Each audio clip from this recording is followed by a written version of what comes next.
Bienvenidos, bienvenidas a un nuevo seminario web del Foro de Cobertura de la Crisis Mundial de Salud para seguir aprendiendo, intercambiando experiencias, generando herramientas y oportunidades en medio de esta pandemia. Me llamo Desiree Esquivel, gerente de esta comunidad, y como saben, estas actividades son iniciativas del Centro Internacional para Periodistas, ICFJ por sus siglas en inglés, y la Red Internacional de Periodistas, IJNet, también en sus siglas en inglés. Si aún no se sumaron al grupo del Foro de Cobertura, les invito a que lo hagan a través del link que mi compañera Dariela le estará compartiendo en el chat.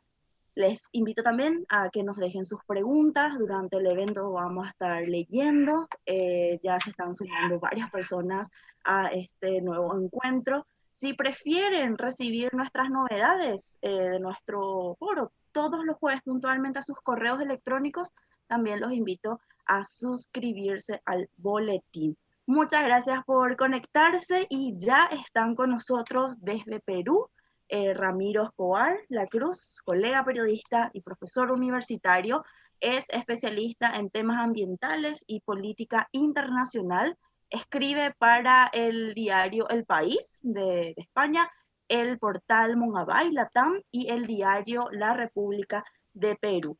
Y desde Colombia nos está acompañando Claudia Ramos, ingeniera química con magíster en ingeniería civil. Actualmente es asesora de la Superintendencia de Servicios Públicos Domiciliarios en Colombia y ha trabajado en innumerables trabajos sobre impacto de la gestión de residuos, cómo hacer ciudades más verdes en tiempos de cambio climático. Y mencionando eso último, cómo cubrir los cambios climáticos, cómo cubrir el cambio climático en el contexto de esta pandemia. ¿Cuáles son las claves que debemos tener en cuenta a la hora de contar nuestras historias, hacer nuestras publicaciones? Y me voy contigo, Claudia. Bienvenida, ¿cómo estás? Muy buenas tardes, Desiree. Muchas gracias por la invitación a este evento. Bueno, para empezar con la primera pregunta. Que cómo, ahora te la tiro, que cómo se ha manifestado el cambio climático durante la pandemia de COVID-19. En las épocas de cuarentenas como más estrictas de muchos de nuestros países, donde se anulaba por completo la movilidad, por ejemplo, ¿verdad? Se pudo notar una reducción de la acción humana contaminadora en el ecosistema, o las imágenes de cauces hídricos más limpias o de animales silvestres saliendo a las carreteras solo fueron postales momentáneas. ¿Qué nos decís, Claudia? Pues bien, hay mucha tela para cortar en esto. Efectivamente, el hecho de que la sociedad tuviera que haberse aislado y que la economía se hubiera detenido abruptamente generó un impacto inmediato, por lo menos visual, por lo menos de percibible a los sentidos, en el agua, en la calidad del aire, en la contaminación, la disminución de la contaminación atmosférica. Pero básicamente esto fue un evento momentáneo, un evento drástico momentáneo. Y parte del sufrimiento del ser humano, es decir, cuando el ser humano se ve confinado, cuando el ser humano se ve sometido a temas económicos, ¿sí? Difíciles, tenemos que efectivamente no hay alteración del medio ambiente. Pero al ser esto un evento drástico, ¿sí? Inmediatamente lo que podemos esperar es que inmediatamente haya un regreso, una activación de la economía y las personas puedan volver a su vida rutinaria, se van a empezar a generar la misma cantidad de emisiones y va a haber los mismos problemas ambientales, especialmente en las zonas urbanas, que ya teníamos. Entonces, el efecto no es generado por la pandemia como tal, sino por todas las consecuencias de esta declive económica y el aislamiento. ¿Qué es importante aquí decir? Pues no podemos decir que el COVID es o no el que genera el cambio climático.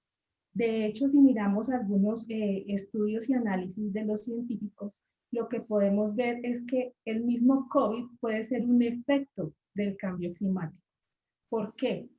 Por ejemplo, la Organización Panamericana de la Salud dice, desde el 2012, está diciendo que entre el cambio climático, la pérdida de biodiversidad, la afectación a la naturaleza, la contaminación y muchos otros factores negativos al medio ambiente, se está generando un aumento de las enfermedades infecciosas, de las emergentes, de las nuevas.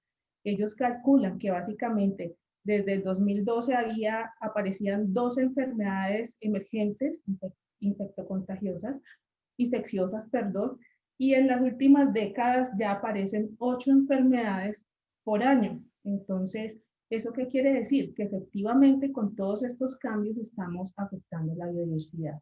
El COVID resulta ser muy presuntamente un efecto también del cambio climático. Ahora, efectos positivos, vemos el que ya contaba, que es un tema básicamente drástico, de sube y de baja cuando ya volvamos a las condiciones normales. Efectos negativos al cambio climático trae bastantes. Podemos ver, el primero es que ambos son independientes. Si nosotros vemos la gráfica más famosa de dióxido de carbono, que es la gráfica de Killing, un investigador que durante toda su vida las concentraciones de dióxido de carbono a la atmósfera y el señor murió y lo sigue haciendo su hijo. Esto es en una estación que queda en Hawái, en uno de los volcanes de Hawái. Esta medición es una gráfica ascendente constante, ¿sí? Tiene picos y valles, pero siempre está ascendiendo. Entonces quiere decir que las emisiones están en aumento constante. De hecho, al revisar esa gráfica, lo que dicen los expertos es que los picos más altos de dióxido de carbono se han tenido en estas últimas décadas, ¿sí? Inclusive en el mes de marzo de 2020, cuando fue que inició todo el tema del confinamiento obligatorio, fue uno de los picos más altos, ¿sí? Entonces, por ese lado no fue. El segundo punto importante es que negativo además es que con todo el tema de la pandemia que pasó a ser prioridad en el mundo, todos los congresos y las cumbres ambientales que estaban programadas durante el 2020 para definir temas claves en ese aspecto fueron aplazados al 2021. ¿Sí? La cumbre de las partes en Glasgow, que retoma todas las tareas y todas las obligaciones que tenemos los países del Acuerdo de París, aplazada. El acuerdo de la biodiversidad que se iba a realizar en China en 2020 también fue aplazada. Y ahí había tareas y temas a definir bastante importantes. Hay prisa. ¿Por qué? Porque el compromiso, de acuerdo con los científicos, es que no debemos aumentar la temperatura en más de 1.5 grados centígrados, la temperatura global del planeta. Y para hacer esto tenemos que reducir el 45% de las emisiones a más tardar 2030. Nos quedan 10 años y esto no es fácil porque esto requiere voluntad política de todos los gobiernos, requiere reconfiguración industrial, requiere cambios, especialmente del tema energético, y pues vamos muy lento. O sea, los países han tomado un poco como excusa, porque no debería dejarse de lado, que ahorita prima el tema del COVID, pero resulta que se vuelve un bucle cerrado en el que el cambio climático aumenta, hay más problemas sanitarios y ambientales, entonces me dedico a los problemas sanitarios y ambientales, dejo esto de lado, pero si dejo esto de lado, esto vuelve y aumenta, entonces es un bucle que no va a tener salida si cada que hay una situación se deja de último el tema ambiental, porque finalmente resulta siendo el primero para poder que no se genere el resto de los problemas. Mira, qué interesante. Y son varios puntos, ¿verdad? Que estuvo mencionando, que estuviste mencionando, y me voy contigo, Ramiro. Gracias por sumarte a esta iniciativa. Y nos gustaría Gracias, saber un poco cuáles son las claves con que se pueden responder un poco a quienes, y muchos de nuestros lectores, seguidores, ¿verdad? aseguran que el cambio climático no existe. O sea, es increíble que sigamos hablando de eso, pero hay personas que niegan eso. ¿Y cómo, o sea, cómo responder a eso? O sea, que solo un invento por motivos ideológicos. ¿Cómo hacemos desde el periodismo, Ramiro? Gracias por la invitación ante todo. Bueno, en el mundo existe una corriente negacionista del cambio climático. Así como hay negacionistas del Holocausto y otros hechos dramáticos de la historia, hay negacionistas del cambio climático y uno de sus principales exponentes es un señor que hoy día va a debatir en Tennessee, en Estados Unidos, por la presidencia de la República, por la presidencia de Estados Unidos, que es un estado federal, Donald Trump, nada menos. Y otro señor que preside otro país vecino, que es Brasil, ¿no? Entonces, fíjate tú, fíjense todos, amigos, que el negacionismo está en el poder incluso, y nada menos que en dos países, en uno que es una importante potencia mundial, ya con competencia de China, y en otro que es una potencia por lo menos sudamericana. ¿Qué se le puede decir a estas personas, ¿no? Que incluso están en posiciones tan altas de poder? Bueno, hay datos del IPCC, el panel intergubernamental de cambio climático, que va a sacar su sexto informe el próximo año, pero ya en el quinto informe da cuenta de algunas cosas dramáticas, ¿no? Una, por ejemplo, que los 33 últimos años, ahora serían 34 en realidad, han sido en promedio más calientes que todo el promedio del siglo XX, ¿ya? Entonces, eso, por ejemplo. Otra, el Ártico se está derritiendo a un ritmo de, aquí tengo el dato, más o menos 3.5%. Ahora, uno diría, bueno, esos son cifras, son pronósticos, pero no sé si vieron una noticia hace más o menos un par de meses que se desprendió un trozo del Ártico, en el Ártico que era más o menos el tamaño de París, ¿no? Hay además una cantidad de huracanes impresionante.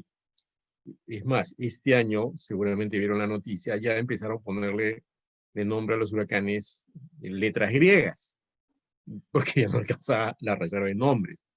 Entonces, es curioso que ante todos estos signos haya personas que se opongan, que no crean. Yo encuentro mi tesis de maestría sobre ese tema, entonces daré un par de pinceladas, ¿no? ¿Por qué hay eso en la cabeza? Esto es interesante apuntarlo. Lo estás viendo, ¿ya? Se están derritiendo los glaciares en la zona andina, por ejemplo, en Colombia, de donde es Claudia, en Perú, en Bolivia, en Ecuador, ¿no? Eso es visible ya. Me tomo la prevención antes de decir algo, ¿ya? Tampoco es que todos los fenómenos atmosféricos necesariamente estén relacionados con el cambio climático. Probablemente algunos no, pero la tendencia, como podrá corroborarlo Claudia, es que hay suficientes y dramáticos indicios de que esto es así.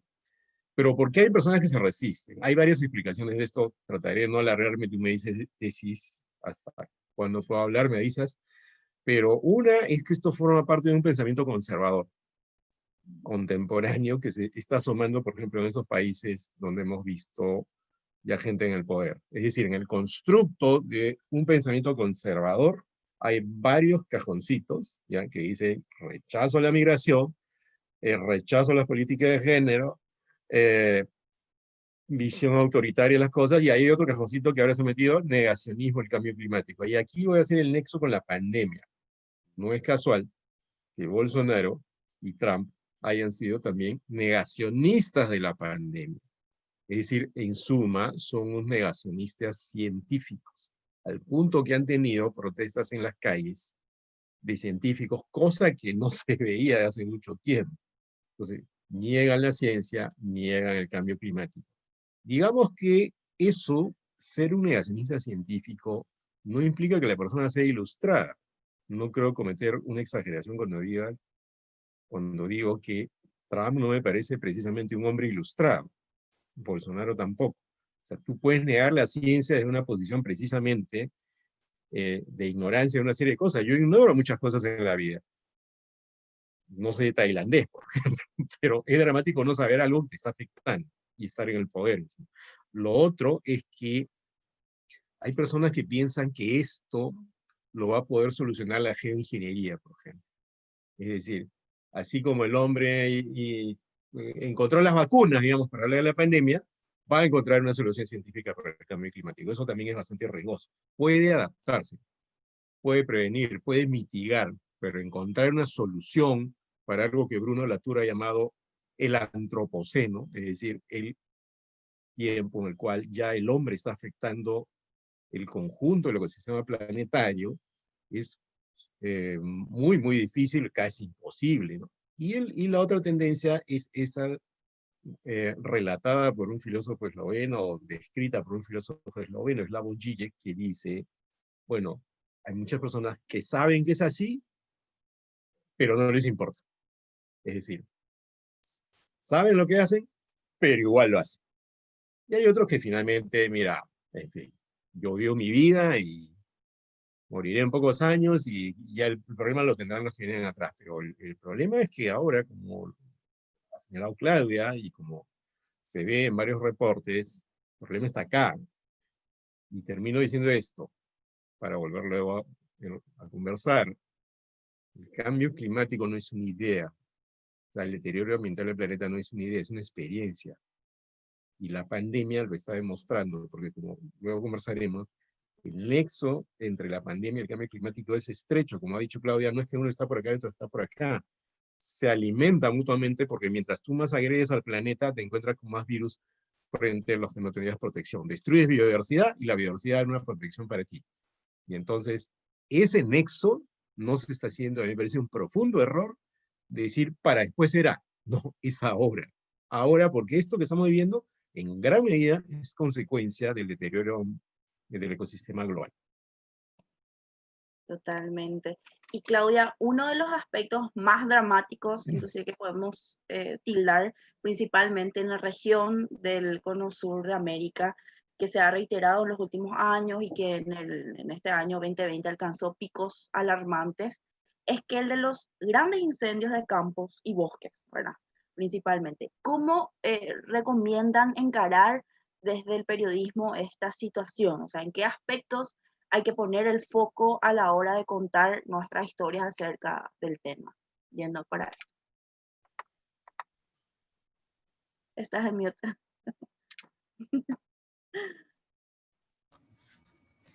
En ese punto hay que tener en cuenta varias cosas.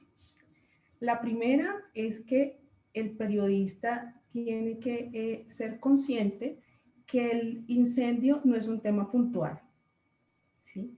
No es tomar la foto, las llamas, sí, un evento, no. Porque ese evento ha sucedido por múltiples causas, ¿sí? Entonces, primero, ¿cuáles son las causas? Si vamos a hablar del tema ambiental, tenemos una problemática bastante grande en donde todo en el planeta está interconectado. Entonces, por eso es muy importante que el periodista investigue bien cuáles son los antecedentes de ese evento, ¿sí? Si nos vamos al cambio climático, fíjense que los 10 países que más generan gases de efecto invernadero están en el norte del planeta, ¿sí? Y los puedo enumerar, ¿sí? Básicamente aquí los tengo. China, Estados Unidos, Unión Europea, India, Rusia, Japón, Brasil es el único del sur, Indonesia, Canadá y México. De resto, todos son del norte, excepto Brasil. Si nos vamos a cuáles son los sitios más afectados por los incendios, están en el sur del planeta. Brasil, Congo, Indonesia, Madagascar, Malasia, Bolivia, Colombia, Paraguay, Mozambique y Costa de Marfil. Todos están en el sur. Entonces hay que trascender a las llamas, hay que trascender al incendio. ¿Sí? Básicamente en el norte están haciendo industria, están desarrollando, están haciéndose ricos, ¿sí? Mientras en el sur nos afectamos y se están quemando los bosques y los pulmones del planeta. Y básicamente todos terminamos en altas temperaturas, sudando y con todos los efectos que esto implica para el planeta, ¿sí? Y hablando de altas temperaturas, me agarro acá, porque están haciendo muchas preguntas, y a ambos les entablo, ¿verdad? Joel Enríquez nos dice, ¿cómo cubrir el calentamiento global si se requiere hacer trabajo de campo? No nos podemos desplazar, dice acá. ¿Algo puntual que quieras agregar, Claudia y Ramiro? Esa era parte de la respuesta, las dos, un poco la que hiciste y la que acabas de hacer. Es ese seguimiento, primero, tener en cuenta cuidarse ustedes. Tal vez por ir a tomar la foto no están tomando las precauciones necesarias de la vestimenta, no se pueden ir en pantalones cortos, en camisa sisa, tienen que irse totalmente cubiertos. El material de la ropa que están usando, ¿cuál es ese material? Si los llega a afectar un humo a altas temperaturas o una llama y están usando material sintético, déjenme decirles que todo se queda pegado en la piel y va a ser más recuperarse, ¿sí? Todo el tema de mascarillas, máscara para polvo no es máscara para humos, máscara para vapores. El tema del riesgo de saber cómo se genera, cómo se propaga, dónde se pueden ubicar y dónde no, de tal manera de no correr riesgo. Ahorita hay mucha tecnología, pueden usar drones, pueden usar satélites, pueden usar muchas cosas, pero cuidar su integridad. Ahora, volviendo un poco al anterior, entonces es mirar los antecedentes, qué problemáticas ambientales están generando ese incendio, pero también hacer seguimiento. O sea, creo que los periodistas son claves en identificar, bueno, cómo sufren los bomberos. Los bomberos son personas voluntarias. Tenemos la suficiente capacidad para solventar los incendios que se están generando. Los bomberos deberían tener una retribución, una remuneración por lo que están haciendo, con qué deberían contar, qué debería tener el gobierno en cuenta para esas personas, esos profesionales, que además deben tener unos conocimientos vastos en el tema. Las víctimas. ¿Quién hace seguimiento a las víctimas? ¿Quién hace seguimiento a la investigación de ese incendio? ¿Cuáles son los resultados de esa investigación? Ahora, como estamos también hablando de fenómenos ambientales que no son puntuales, ¿no? Los fenómenos empiezan a ocurrir cada cierto tiempo. ¿Cada cuánto se está incendiando esa zona? ¿Por qué se está incendiando esa zona cada que ocurre? ¿Sí?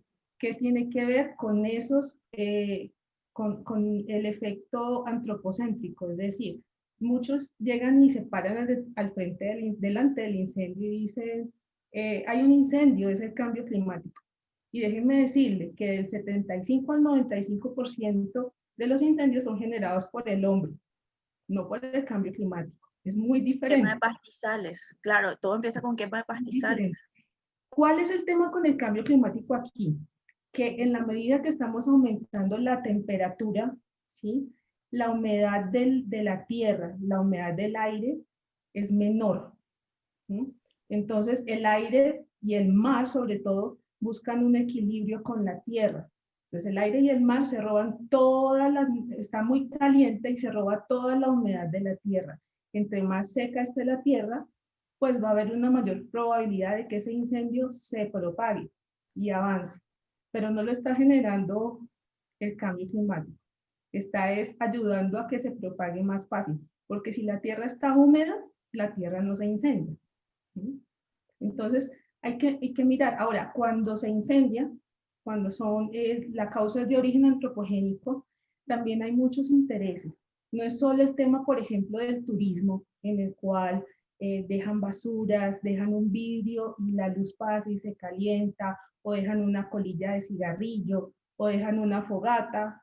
No, a veces hay manos enemigas, ¿sí? Por ejemplo, nuestro Amazonas es muy apetecido por la minería ilegal de mercurio, ¿sí? Para transitar en temas ilegales. En fin, hay otros intereses, inclusive la misma madera de los bosques. Entonces, es importante también mirar cuál es ese origen, hacerle seguimiento y en el tiempo y poder llegar a unas conclusiones válidas, porque es que todo lo que se refiere a afectación ambiental requiere, para ver los efectos, requiere tiempo. Tal vez por eso hay tantos detractores, porque no es una cosa de causa de efecto inmediato, sino que es progresivo, aumentando hasta que aparece, ¿sí? Hasta que la capacidad de carga del planeta se limita o se acaba.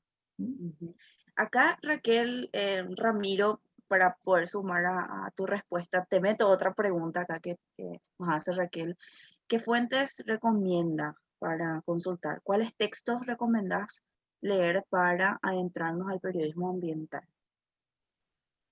Bueno, lo primero es retomar algo que dije hace un momento, ¿no? Lo ambiental no es un tema, ¿eh? Es una experiencia. Una Claro, tú lo puedes experiencia. objetivizar como un tema para estudiarlo, volverlo un objeto de estudio o de trabajo periodístico, pero tú tienes que partir un poco de lo que estás sintiendo también, y por eso la pregunta que alguien hacía, ¿cómo hacemos ahora? Que estamos semiconfinados por lo menos, ¿no? Para seguir trabajando. Bueno, igual se pueden hacer cosas, ¿ah? Basta con que salgas al parque o cerca de tu casa y vas a sentir que esto ya es algo que se está experimentando. Ahora, voy a dar algunas recomendaciones puntuales, bibliográficas si quieren, pero eh, antes quizás mencionar algunas cosas, ¿no? Uno creo, tomando lo que decía Claudia, que me parece muy interesante esto, tuviese un incendio, ¿ya? Y el problema no es el incendio, el incendio tiene, digamos, las llamas están alumbrando hacia otros problemas. Es el incendio es la expresión de algo. Cualquier tema climático, ambiental, hay que verlo así, cualquier problema, digamos, ¿ya? Es decir, hay que tener una suerte de ecología en la mente, digamos. Hay un libro que se llama así de Gregory Bateson, un clásico de este tema de hace algunos años. Entonces hay que tener esto que, una palabra un poco trajinada, pero la voy a mencionar, una mirada holística, si quieren, integral, compleja, ¿ya? Y hay que saber de varias cosas. Por ejemplo, para hacer periodismo ambiental, respondiendo a algo que alguien está preguntando por ahí, por ejemplo, hay que saber de ciencia, ¿no? Hay que saber cómo son los mecanismos de la Las ciencia o los tecnologías, mecanismos, adaptarse. exacto. Y para eso es importante conversar con los científicos, o con las científicas como Claudia, ¿ya? Es decir, si tú vas a hacer un reportaje sobre el deterioro de tal ecosistema o sobre la intensificación o mayor frecuencia de los huracanes en Norteamérica, en el norte del continente, entonces tienes que saber cómo es que esto funciona y por qué se produce. Uno tiene que empaparse de eso y no ser, como siempre le digo a mis alumnos, un preguntador, ¿no? ¿Qué es un preguntador? Alguien que va a un especialista y le dice, ¿y usted qué piensa de...? No, tú tienes que leer los libros, tienes que leer los informes y a partir de eso generar una conversación con el científico. Supongo que Claudia no soportará a esos periodistas que vienen, no le digo nada. ¿Usted me puede explicar? No, no. A ver, tú Eh, tienes que haber leído ya, ¿no es cierto? Tienes que saber de ciencia. Tienes que entender la dinámica de la sociedad que está provocando esto.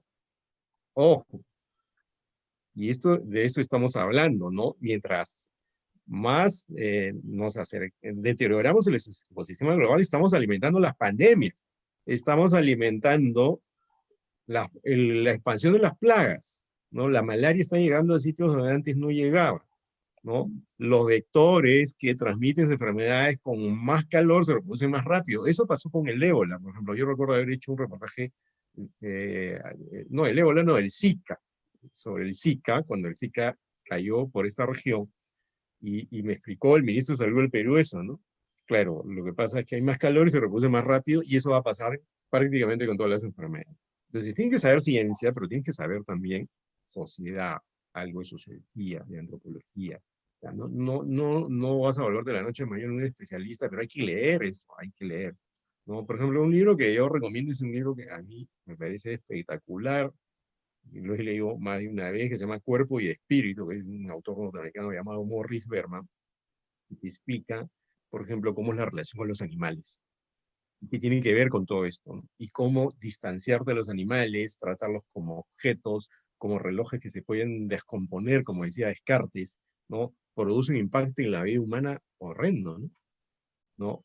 Hay otro libro más reciente, que es muy bueno, que les recomiendo que lo lean, es Planet Inhóspito de David Wallace, un periodista norteamericano. Ese libro es de hace un año o 2 años. En un momento, dice David Wallace, con el cambio climático, fíjense, hace un año o 2 años, 2 años, cuando mucho el libro. El cambio climático, atención a esa palabra, nos va a acercar a la nueva normalidad. Esa es la palabra que él usa, a una nueva normalidad. Antes de que hubiera pandemia. ¿Se dan como era, cuenta, claro, no? antes, sí. Y por supuesto también hay que saber un poco de leyes. Si haces un reportaje, tienes que saber qué leyes protegen en Colombia, en Paraguay, en Perú, en cualquier sitio, en Brasil, no sé si hay algún compañero o compañera de Brasil, y qué leyes se están vulnerando, ¿no? Y también hay que saber política, ¿ya? Yo soy así contrario, no me gusta ser anti en general, pero soy contrario claramente a quienes dicen, no, no, este es un problema. Cuando se inició esta historia, en el debate mundial, se pensaba que la educación iba a cambiar todo. Pero como me dice mi amigo Sergio Federovisky, un ambientalista argentino que es muy bueno, que un día sería interesante que lo inviten acá, él dice, mira, eso es como el cinturón del auto, ¿no? Se dice, mira, se decía, se recomienda que se ponga el cinturón del auto para que no te pase nada cuando choques.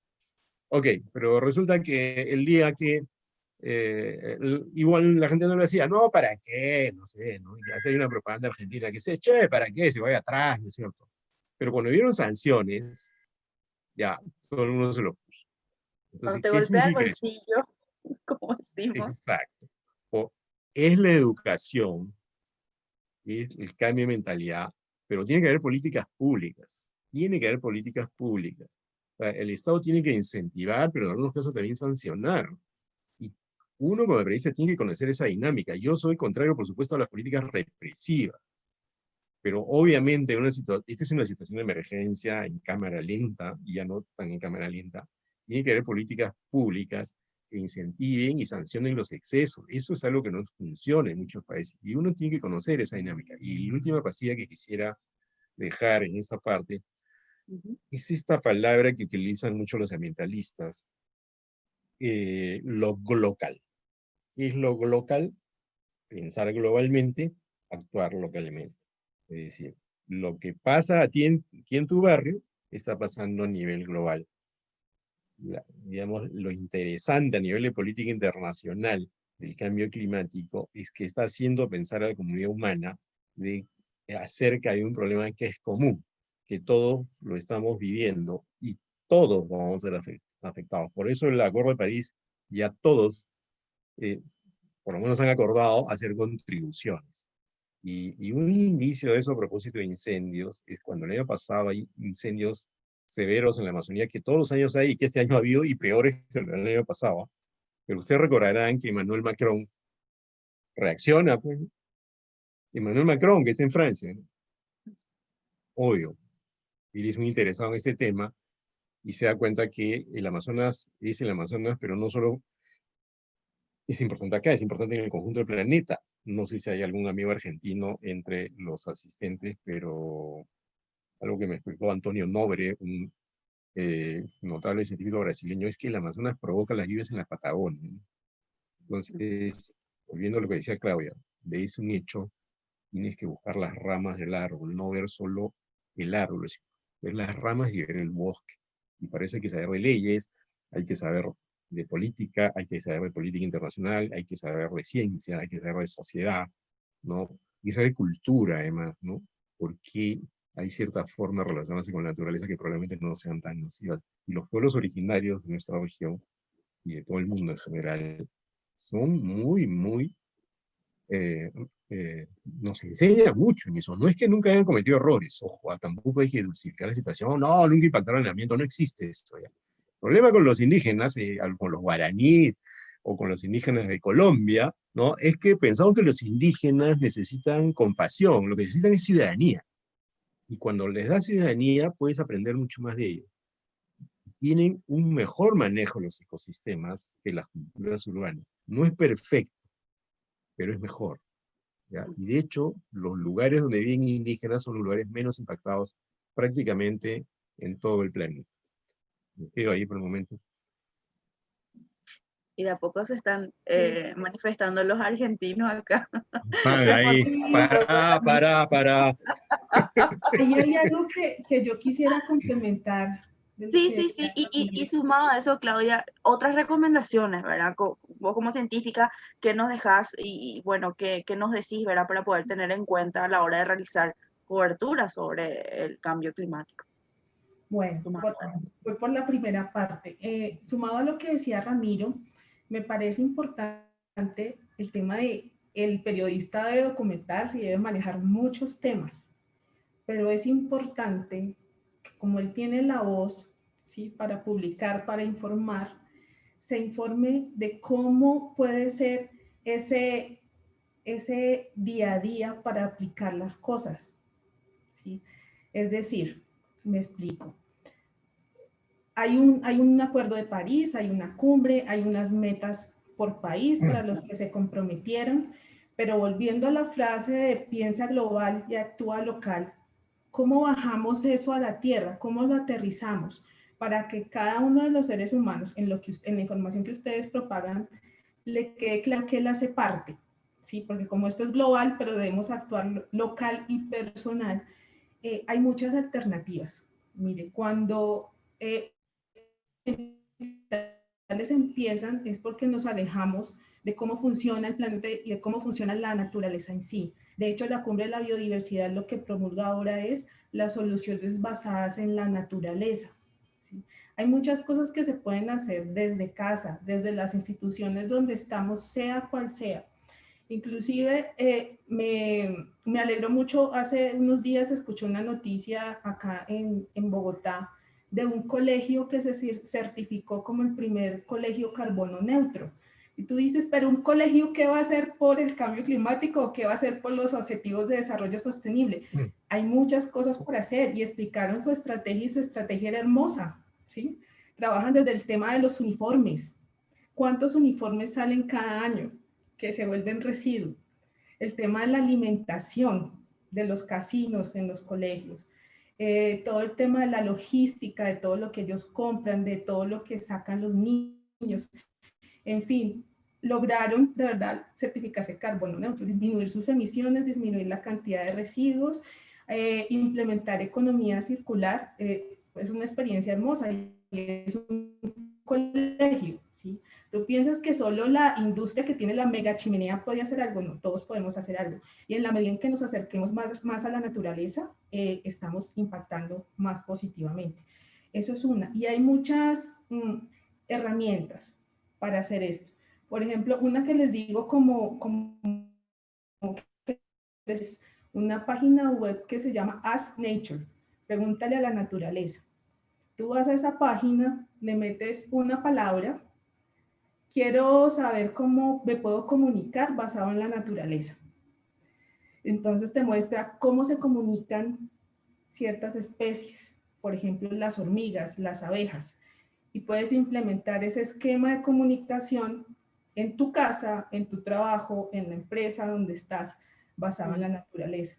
Allí, disculpa, nada más para decir que ahí Dariela acaba de compartir el link que mencionaste para que justamente ya puedan ir checando, revisando y hacer sus búsquedas. ¿Quieres saber cómo calientas un edificio porque necesitas alta o baja temperatura? Pregúntale ahí a los mismos de animales, de plantas, en fin, de cómo se puede hacer, cómo se pueden imitar las formas en que la naturaleza lo hace. En fin, hay muchos mecanismos. Ese es uno. Hay otro, hablaban de dónde encontrar, ahí leí una pregunta de dónde encontrar información, pues váyanse a todas las redes de monitoreo del tema que ustedes quieren tratar, ¿sí? Hay redes de monitoreo local, redes de monitoreo nacional, global, en fin. Greenpeace tiene una página también donde pone los mapas de los incendios específicamente y ustedes pueden mirar en qué parte del planeta hay incendios, están ocurriendo y tiene información en cada punto del mapa. Estas cosas son muy útiles. El periodista no tiene que ir a levantar los datos, el periodista tiene que saber dónde están, dónde se consiguen los datos, ¿sí? Porque no es el experto en la materia, exactamente. Entonces, una de las recomendaciones es hagan redes de información, redes de monitoreo técnico y científico, ubíquenlas. Hay otra que es redes de monitoreo local, es decir, esa interfase urbano-rural-incendio, ¿cuál es esa interfase? Y ubiquen las áreas donde están y hagan comunidad. Siempre hay gente que vive cerca de donde se generan los incendios o por lo menos que los ve. Y esas personas saben de primera mano cuándo empezó, cuándo vieron el humito, en fin, todo ese tipo de cosas. Hay que hacer red local, red técnica y red de información. Otra cosa importante es el uso de la tecnología, que no se arriesguen ustedes yendo específicamente al punto que si pueden usar drones, satélites para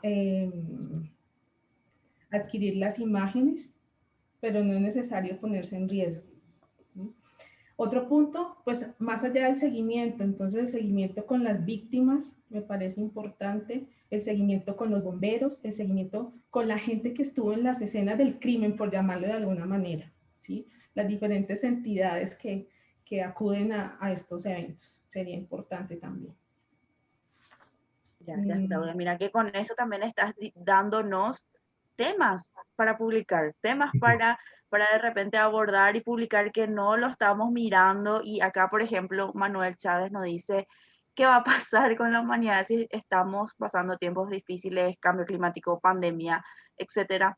Pero para la población, los gobiernos y los inversionistas parece que todo fuera normal. ¿Cómo revertir estas miradas desde el ámbito periodístico, Ramiro? Bueno, yo creo que el periodismo ambiental se tiene que volver un trending topic, digamos, dentro del periodismo, ¿no? Una práctica más sostenida. Creo que los diarios, las televisoras, los portales deberían tener ya una sección estable y si no la tienen, pero que igual aparezcan ahí. Ahí ya hay medios, por ejemplo, la revista Semana tiene su suplemento que se llama Sostenibilidad, me parece, ¿no? Sostenibilidad, algo así. Pero puntualizando un poco más, por ejemplo, ¿no? Esto que acaba de comentar el compañero, que me parece que es argentino, quizás confirma lo que comentábamos hace un rato, ¿no? Si tú no entiendes de política o no quieres entender de política, o piensas que el periodismo ambiental es defender coatís o guacamayos y qué bonita la naturaleza, estás teniendo una visión muy limitada, ¿no? Muy limitada, porque los problemas que tienen los coatís, los guacamayos o cualquier animal, o cualquier pueblo indígena, o cualquier ciudad, porque las ciudades también son ecosistemas, ojo, nosotros nos dicen periodismo ambiental, estamos pensando, uy, la Amazonía, ¿no? La ciudad es un ecosistema, Asunción es un ecosistema, Bogotá es otro, Lima es La otro, biodiversidad, asfixiante, pero lo es. claro. La Entonces hay que biodiversidad. abrir el foco también, ¿ya? Entonces, todo eso es consecuencia, alguien preguntaba ahí, ¿no? Una colega argentina, creo que es Julia, decía que, ¿qué pasa si desde el poder se esconden cosas? Bueno, ese es el problema. Pues.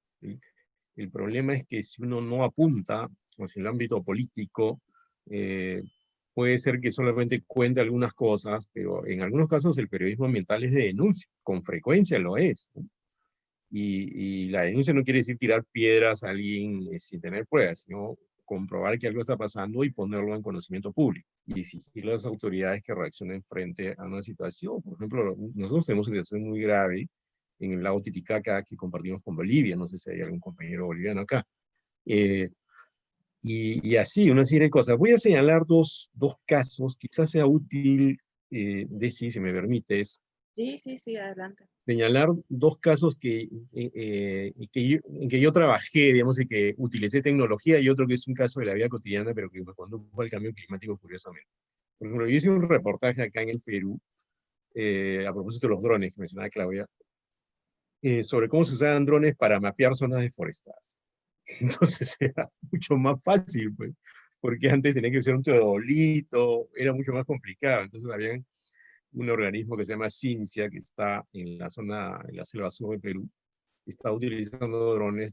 Entonces, ¿cómo hacía para mapear las zonas deforestadas? En vez de hacer un teodolito o recorrerlo a pie, mandaba el dron y el dron te decía, mira, acá, esta zona está más deforestada, esta es menos deforestada. Entonces ahí ellos hacían un plan para reforestar, digamos, de manera más eficaz. Y era muy interesante porque mandaban el aparatito iba volando y mapeaban cosas. Eso también sirve, por ejemplo, para los casos de minería ilegal, ¿no? Un dron tiene ese efecto. Lo que quiero decir es que la tecnología tiene esa utilidad, ¿ya? Tiene esa utilidad. Pero voy a contar un caso que es muy curioso, ¿ya? Y que es una historia hace un poco graciosa. Un día yo estaba en mi casa aquí en Lima y se metió un colibrí a mi sala. Es decir, me llamó la atención, porque el colibrí es un pajarito frágil, pues, ¿no? Y de pronto se estaba tirando contra una ventana grande, ¿no? Me dio pena, pavor. Entonces, delicadamente lo agarré, sin tratar de dañarlo, y ¡pum!, lo solté, ¿no? Y se fue al jardín de al lado donde tenía las flores de las que se alimentaba. Entonces, fíjense cómo allí, ya, yo pensé, dije, curioso, me llaman la atención los colibríes. ¿No? Dice, ¿qué cosa es un colibrí? ¿Qué es un colibrí exactamente? ¿Por qué es importante la naturaleza? Entonces empecé a leer, hablé con especialistas y me encontré con algo muy interesante, ¿no? Uno puede seguir un rastro así, tan simple como este. ¿Cómo fue? Resulta que el colibrí es vital para la reproducción de varias plantas, como las abejas que ahora empiezan a escasear en el planeta. Entonces seguí rastro, y me encontré con que, por ejemplo, en una zona de Perú y en otras zonas del mundo, los colibríes estaban empezando a tener problemas por el cambio climático. ¿Por qué? Porque varios de ellos viven en distintos pisos ecológicos. Entonces, pues resulta que se calentó esta parte demasiado para un colibrí que vivía a esta altura, entonces sube a un piso ecológico mayor y se encuentra con otro que ya vivía ahí, y se empiezan a pelear y empiezan a morir algunos. Y así empiezan las cosas. Y uno dice, bueno, ¿y para qué sirven los colibríes? Qué bonito. No, no, el colibrí es vital para la reproducción de las plantas. Me acuerdo que en el diario El País le pusieron de título muy gracioso, porque lo publicamos en El País, ¿no? El pájaro que ayuda a tener sexo a la planta. Y que me pareció un título vendedor, ¿no? Pero en realidad era eso, ¿no? Era eso, era que sin el colibrí muchas plantas no se reproducen. Entonces uno tiene que tener a la vez un microscopio, y tiene que tener también mirada amplia. Tiene que moverse en varias canchas, y para eso tienen que haber los sentidos, no solo las neuronas, los sentidos. Uno tiene que sentir. Un adicional rapidito, el año pasado fui a hacer un reportaje en una comunidad amazónica. Tuve que dejar 12 horas en una lancha de madera sobre el Amazonas y encontré un sitio que me pareció paradisíaco, ¿no? Paradisíaco no en el sentido porque había mucha riqueza, sino que una comunidad que vivía básicamente de la pesca. Todos los días comían pescado, todos. ¿Qué habían hecho? Conservar el paiche, que en otros países me parece que se llama pirarucú o arapaiba. Entonces, tú buscas las historias y te encuentras que ahí también había el tema climático. ¿Por qué? Porque se había alterado el régimen de lluvias. Entonces, por todos lados está el problema, ¿ya? ¿Y cuál era el problema también ahí? El Estado ayudaba poco. No es que no ayudaba, pero ayudaba poco para un manejo que tiene una comunidad indígena muy eficaz de la conservación de sus recursos biológicos. Miren, varios temas ahí para poder abordar, publicar. Estamos a 9 minutos de cerrar. Ya mi compañera Ariela compartió algunos correos, algunos links que pueden justamente seguirle a Ramiro como a Claudia para seguir la conversación, ¿verdad? Para poder después de esto contactarse y poder seguir con este tema. Y para cerrar, a ambos me gustaría preguntarles, ¿cómo creen que será el trabajo periodístico sobre temas climáticos tras superar, si es que superamos muy pronto, los momentos más áridos de la pandemia, ¿verdad? O sea, ¿cuáles son las lecciones que debemos aprender de esta crisis con relación a este tema? Claudia. Bueno, lecciones yo creo que sí. El hecho positivo que podríamos tomar de la pandemia es que nos permitió ver que hay otra forma de hacer las cosas, ¿sí? Que podría haber otra alternativa diferente a la concepción de desarrollo, la definición de desarrollo que tenemos actualmente y que está acabando con la capacidad de carga del planeta. ¿Sí? Hay otras posibilidades. O sea, nos permitió ver que somos responsables de lo que le está pasando al planeta, porque el hecho de dejar de salir, el hecho de dejar de producir, dio como un leve respiro y nos mostró que sí podría haber un respiro. El hecho es que cuando se vuelva a esa reactivación económica, deberíamos pensar en de qué manera volvemos impactando menos, de qué manera volvemos con de energías alternativas, de qué manera volvemos aplicando todos esos compromisos que tenemos internacionales, los objetivos de desarrollo sostenible, el objetivo 13 que es acción por el clima, de qué manera volvemos con el cumplimiento, o por lo menos el inicio del cumplimiento de todas esas cosas que tenemos que hacer y que estamos en mora para que este planeta no acabe de morir. Pienso que la gente ha terminado de una manera muy reflexiva frente al tema ambiental. El hecho de ver los animales que estaban escondidos corriendo entre las calles, ¿sí?, de las ciudades, eso deja mucho que pensar. Este planeta no es nuestro, no lo hemos tomado, ¿sí? Y estamos aquí para convivir y compartir, y no estamos sabiendo convivir ni compartir. Es también una de las grandes lecciones. Ahora, como periodistas, creo que la responsabilidad es muy grande, porque ustedes tienen el poder de compartir y dar a conocer información, y en la medida en que se interesen por información adecuada para compartir, pues pueden cambiar, pueden hacer la diferencia. De verdad que cuando cada persona piensa en que tiene el poder de hacer la diferencia, lo puede hacer. A veces pensamos que somos uno más, tal vez, y nos tenemos que pegar, no sé, en el caso, yo no soy periodista, pero en el caso periodístico me imagino que hay que pegarse a lo que esté mandando la parada o a la noticia que esté dando más rating, no sé, pero podemos generar rating de alguna manera creativa con la información que hay que suministrarle a la gente. Y tener aliados como vos, Claudia. Y Con claro, y mucho tener gusto. aliados como vos, súper abiertos, ¿verdad? Que estén dispuestos a explicarnos, ¿verdad? Y a que podamos entender mejor esto. Ramiro.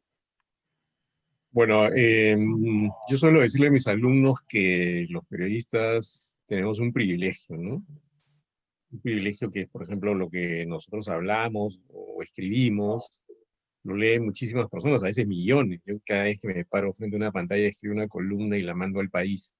O sea, estoy pensando qué cantidad de gente me van a leer, como en La República o en Mongavilatan, donde también escribo. Entonces ese privilegio no lo podemos malbaratear diciendo cosas súper, ¿no?, diciendo cosas que no se comprobaron, ¿no? Y hablando de fruslerías, digamos, de cosas irrelevantes, ¿no? Sobre todo en un momento así. Respecto a la pandemia, yo, con Claudia, me parece que hay una oportunidad que puede irsenos, de todas maneras, de haber visto lo prescindibles que somos en el planeta. O sea, nosotros podemos desaparecer y los delfines van a seguir viviendo, ¿eh? Los colibríes también. Y entonces, de pronto ni se enteran, pues, ¿no? Nos extrañarán nuestros perros, pero ellos probablemente no. Impresionante aquí en Lima la cantidad de halcones que se ven en los parques, por ejemplo. El cielo se despejó, imagino que pasó lo mismo en Asunción o en Bogotá, ¿no? Y la gente decía, güey, ¿por qué hay halcones? Siempre ha habido, pero es como que se abrió, nos escondimos en nuestras casas y aparecieron los animales. Ya, lo que debió hacernos pensar. Ahora, el argumento que puede venir acá en el periodo de elecciones próximamente, y en Colombia, en Paraguay, habrá en los años siguientes, y yo creo que hay que pensar en términos electorales y políticos también, por quién vota, porque yo acá siento que en el Perú se está hablando de recuperación económica, pero nadie, por lo menos hasta ahora, está hablando de medio ambiente, casi nadie. Y es más, lo peor de todo, ¿saben qué es? Que dicen, no, hay que volver a lo de antes. ¿Acaso lo de antes era rescatable? ¿Acaso esa normalidad que perdimos era buena? ¿No fue la que provocó esto? Se puede apretar un botón automático, como se dice acá respecto a la economía, para que siga como antes. No podemos volver a lo de antes no era bueno. Un periodista tenía que recoger esos feelings, esas dinámicas, pero en algún momento vamos a poder volver al campo. Y hay una cosa que me puse a pensar cuando hacías esta pregunta, y es que también me pongo a pensar cómo a veces los campos, los ecosistemas, las áreas protegidas, eran prácticamente invadidas. Y ahora ya no va a ser así, ya no puede ser así. Vamos a tener que hacer lo que siempre hicieron los ticos. No sé si hay algún tico en el grupo, ¿no? Los ticos, los costarricenses, tienen, a mí me pasó una vez en un parque nacional, ¿no? Llegó el estudio de carga, demasiada gente, listo, hasta mañana. Pero, no, lo siento, hasta mañana. No podemos cargar a la naturaleza. La naturaleza va a respirar un poco más debido a este problema que nosotros mismos hemos generado. Y los periodistas ambientales nos tenemos que adaptar a eso y tenemos que contarle a la gente por qué esto nos conviene. Y tenemos que hacer esos recorridos que yo mencionaba hace un momento para merecer ese periodismo que tenemos que hablar. Tenemos que hablar con los científicos como Claudio, tenemos que hablar con los políticos, tenemos que hablar con la gente sobre todo. Con la gente mal llamada común, como si hubiera gente que fuera lo común. Tenemos que hablar mucho con los indígenas, a quienes despreciamos de manera infame, yo diría, ¿no? Entonces, hay que pensar en todo eso, ¿ya? Hay que pensar en todo eso y trabajar en esa lógica y guiarnos, ya que nos gusta a todos el fútbol y estamos en eliminatoria, jugar bien el partido, ¿ya? Jugar bien el partido, porque tenemos una responsabilidad enorme y creo que estamos en un momento crucial de la historia. Dentro de unos años, cuando se crea la historia de este año, el 2020, va a estar así en rojo, año de la pandemia, como en 1918. Entonces, este es un momento crucial en varios sentidos, para el periodismo, para la ciencia, para la ciudadanía, para la política, ¿no? Y creo que ahí los periodistas tenemos que estar súper, súper activos, comprometidos y súper inteligentes, e informados y sensibles. Por eso desde ICFJ queremos reconocer el trabajo del periodista, de la periodista, y sigue abierta la convocatoria de nuestro concurso de reportajes sobre COVID-19 de ICFJ. Acabo de compartir el link con más detalles que publicamos en IJNet para que puedan participar, para que puedan verlo y compartir. Muchísimas gracias, Claudia. Ramiro, no se preocupen si llegaron un poco tarde a la sesión, van a tener acceso a esta grabación mañana en el grupo del foro. Muchísimas gracias otra vez por conectarse y será hasta la próxima semana. Gracias, gracias. Gracias. Un abrazo a todos. Cuídense mucho. Gracias. Estemos juntos en esto. Gracias, Chao. gracias. Chao.